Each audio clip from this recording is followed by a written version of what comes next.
Hey, it's a little addendum to my dark episode here. Um, just, thinking about Ed Piskor again. Someone I only know from YouTube videos. And just, having watching what's probably his final live stream from released 3 weeks ago. And, just kind of acknowledging, I just said, oh, it's his choice. Just what of a situation it is.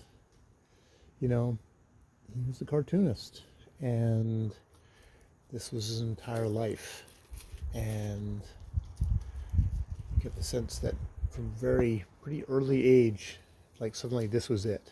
This was the only thing he was going to do. And that seemed like it was going to go entirely away. Like, that's who he was. In some ways, that taken away from him, that was it. And I still think it was a dumb, wrong thing to do. It's also a very human thing to do. You don't know what other pressures and levers. I don't know if he had a fully rounded life outside of this, or if this was the only thing and this was it.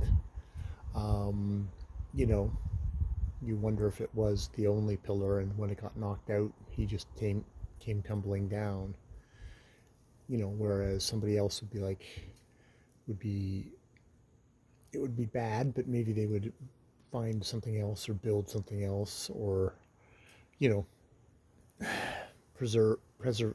continue on, find some way to continue on.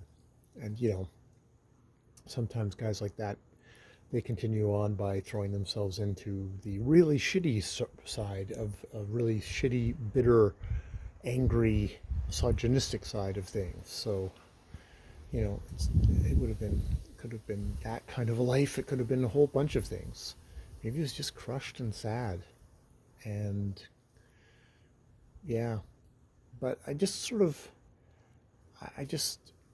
probably because, because my father killed himself, I kind of engage with suicide on a kind of a very visceral level.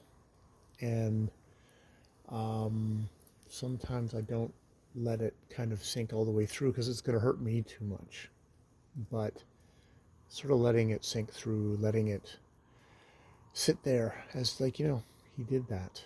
He killed himself. My father killed himself. And there's a big mix of things that went on in that. My father was an alcoholic. It wasn't a moral failing. That was a chemical dependency that he could not shake and overtook his life. And, I have no idea what was going on in Ed Piskor's life. He had these allegations against him. They could have been very isolated things. It could have been a systematic thing. You don't know. I don't know. I'm not the one qualified to say. I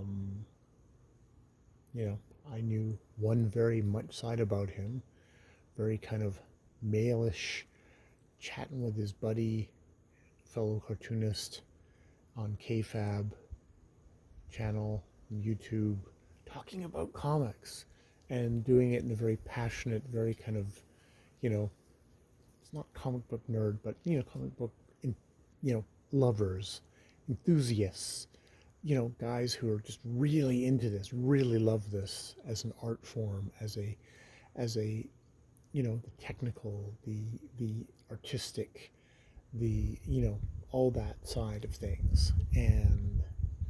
But that is obviously a very narrow slice of someone's life. And